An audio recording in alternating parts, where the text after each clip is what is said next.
Good morning. Today is April 22nd, 2021, Earth Day. Welcome to Column Hinge at Alpha Omega. We're located halfway between Death Valley and Las Vegas, halfway between Joshua Tree and Area 51 in the Mojave Desert of the Southwest United States. Welcome back, everyone, to Alpha Omega's sunrise ritual every day, the opening of the Treasury of Light. We're here at Column Hinge once again in the Mojave Desert, and this morning we'll be opening the 11th Treasury of Light. This ritual comes from an ancient Christian manuscript rediscovered in Egypt in 1769 that purports to contain the secret teachings of Jesus to his disciples. Leslie and I have been restoring these rites and carefully, painstakingly reconstructing them and reviving them. And you're along with us for the ride every morning as we open one of the 60 treasuries of light. I'm Reverend David Griffin. I'm Reverend Leslie McQuaid. And this is the lost magic of Jesus Revival. Wow, the sun has moved quite a bit to the north, Leslie. Yeah, it's really amazing, isn't it? Yeah.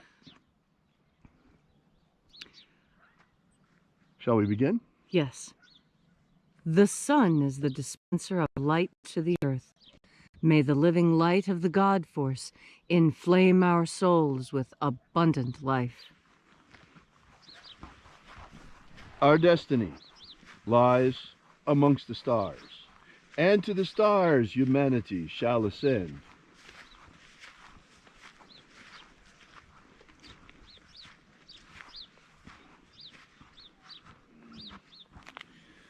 Take a nice deep breath and feel into your body. Breathe deeply. Feel each breath as it moves into you. Move your body into a more comfortable position so that when you push your belly out to breathe in, you can really breathe in as much air as your lungs possibly can. And when you exhale, pull your stomach in so that your air is completely expelled. And as you are breathing deeply and feeling deeply into each and every part of yourself, visualize yourself as the tree of life, however it is you imagine that tree to be, and grow your branches up high into alpha sky. Drive your roots down deep into Omega Earth. I call on you in the east, Alpha.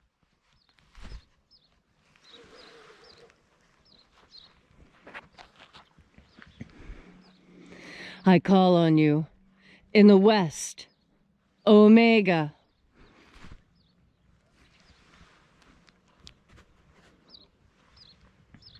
I call on you in the north, Alpha.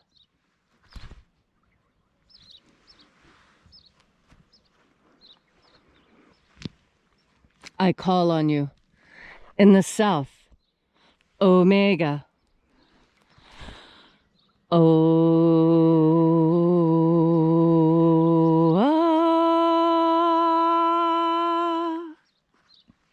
Alpha.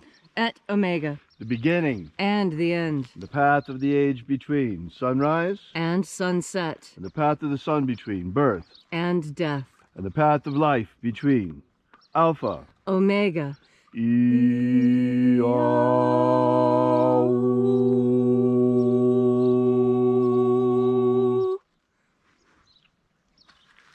I invite you to take a deep breath, and with the next breath visualize the white light entering through you. Feel the energy in your body as you reach out and recontact the invisible God force all around you. And bathing our souls in this divine light energy, we call upon the angels in the invisible. Angels of the Treasury of Light, the 11th Treasury, we invoke you. Watchers, attend. We know your names. Stand aside and grant us entry into the 11th Treasury of Light. Ozei. Ozei. Aosa. Aosa. Ia. Ia. Let the watchers withdraw and let us enter into the 11th Treasury of Light.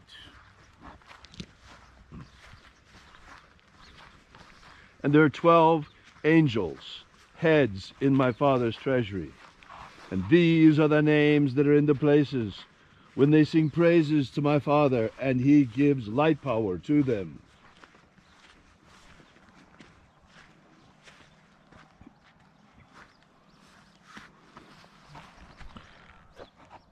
Eizeta eya. Eizeta eya.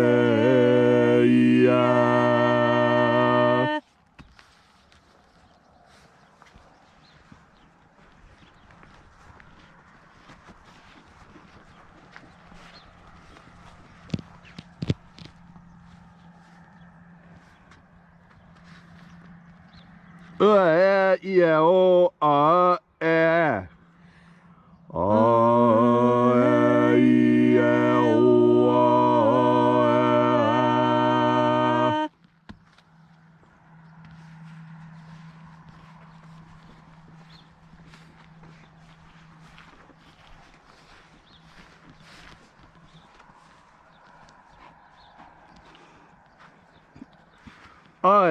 Ois. Ois.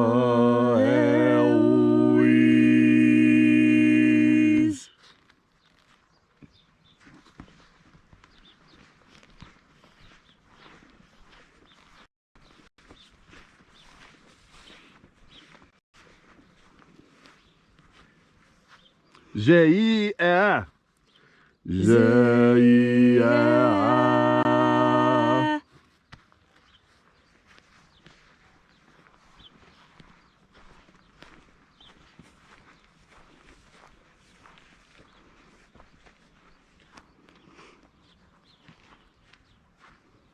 Toyazaz. Toyazaz.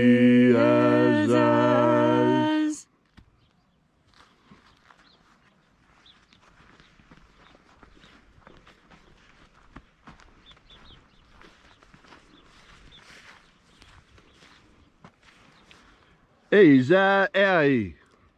Eiza ei.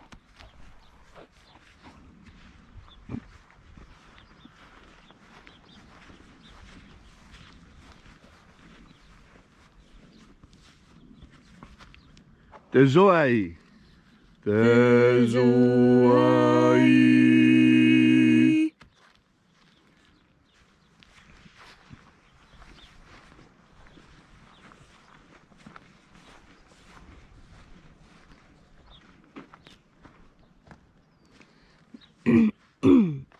Ia. Tezazeiza. Ia. Tezazeiza.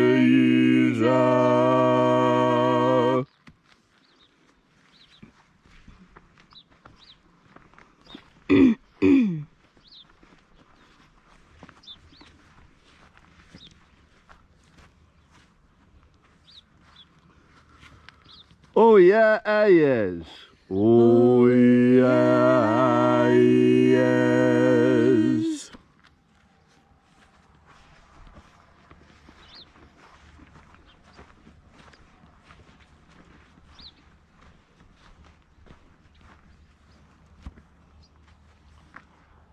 Eoizaz.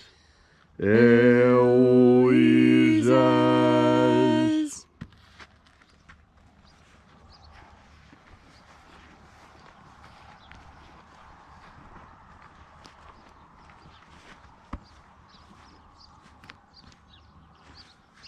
Azozoa. Azozoa.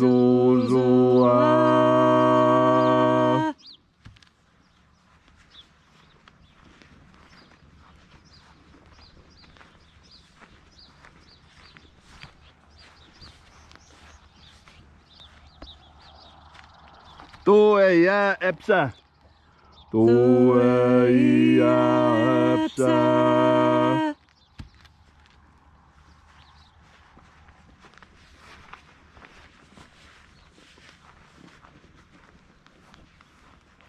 And so we completed our journey through the places, invoking each of the 12 mighty angels, head in its proper place and proper rank, until at length we came into the place of the midst, the place of the center, the place of the Father of the Treasury of Light.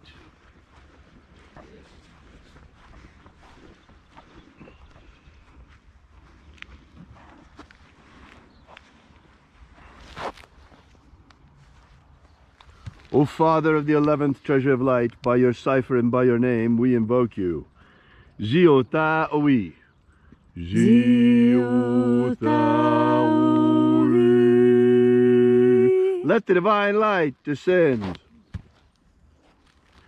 It is the intention of this ritual and our fervent prayer to abolish slavery in all its forms. Abolish slavery in all its forms. Establish human liberty worldwide. Establish human liberty worldwide. And set our people free. Set our people free! Grant us a pro-human future. Grant us a pro-human future. Protect Homo sapiens from extinction. Protect Homo sapiens from extinction.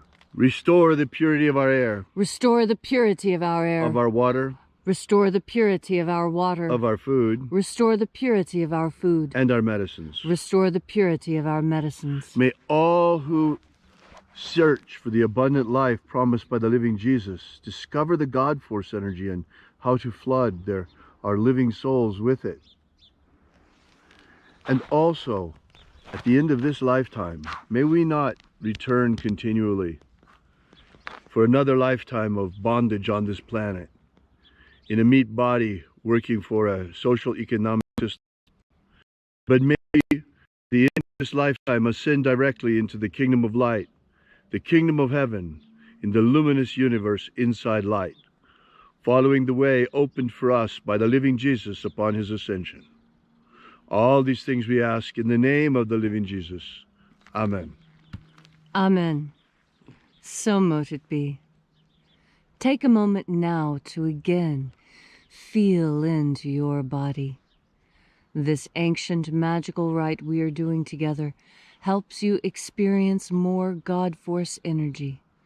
And as you feel more of this energy within you, so you are better able to feel what others may be experiencing. There's different levels to this. Sometimes it's sympathy. Sometimes it's empathy. Now, what is the difference between sympathy and empathy? Empathy is when you yourself have actually experienced the thing that you see someone else experiencing, and you feel for them. Empathy is deeper than sympathy.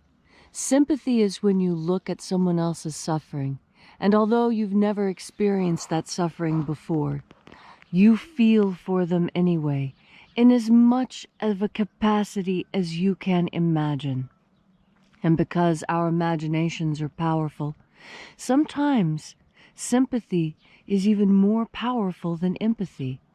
You see, if someone has had a very hard life, they tend to be overly sympathetic to others because they don't want others to experience what they have, remembering what their lives were like.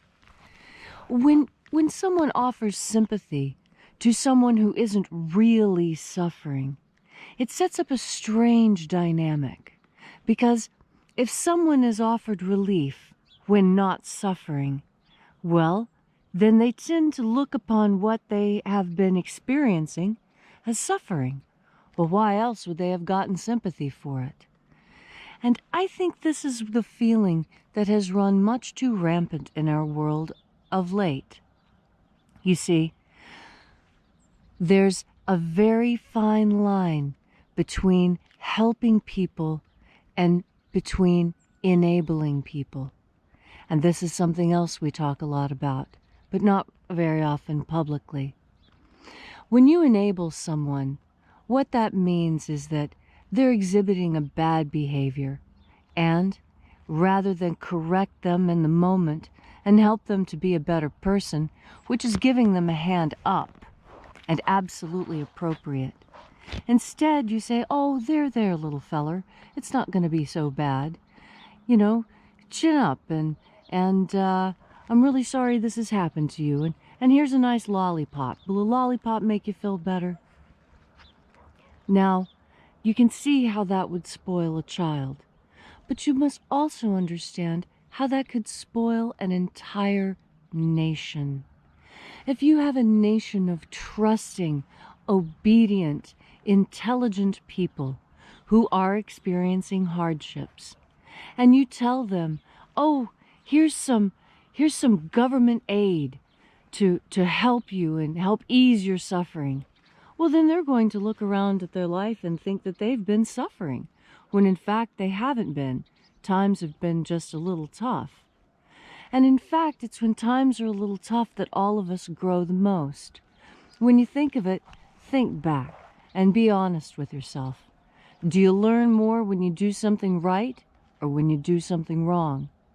Well, of course, the obvious answer is you learn more when you do something wrong, because then you have to correct yourself. And in the process of correction, there is education. And that education is what helps us grow. But you can't grow without a little pain. The acorn has to give up its identity as an acorn in order to become a tree. And it can't tickle when that change happens. Same with butterflies. It can't feel good when the caterpillar is in the pupa transforming, but it does anyway. And a lot of people right now are going through some painful transformations, and there may be others who see these and want to offer sympathy. And I tell you, it's a complicated dance and one of the greatest mysteries on earth, to know when to lend assistance and when to let someone struggle. And so today, on this day when we are called to do works of charity and earth, be sure to understand when you're giving a hand up and the difference between that and a hand out. This will be easy to discern when you take the time before you make the decision to take a deep breath of God force. Thank you, Leslie, for that beautiful and inspiring message. If you'd like to know more about the Lost Magic of Jesus, be sure to drop by alphaomega.church, our website. While you're there, be sure to download our free ebook, already set up and waiting for you there, that gives you the beginnings of the Lost Magic of Jesus system, the 3 baptisms that Jesus used to initiate his disciples, secret baptisms beyond the baptism of John the Baptist.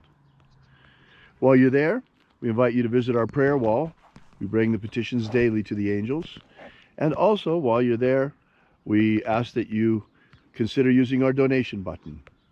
We're an old-fashioned church. We don't take any handouts, like Leslie was talking about, from the government, but we survive completely by the support of our congregation. Thanks again for coming out. We hope to see you here again tomorrow.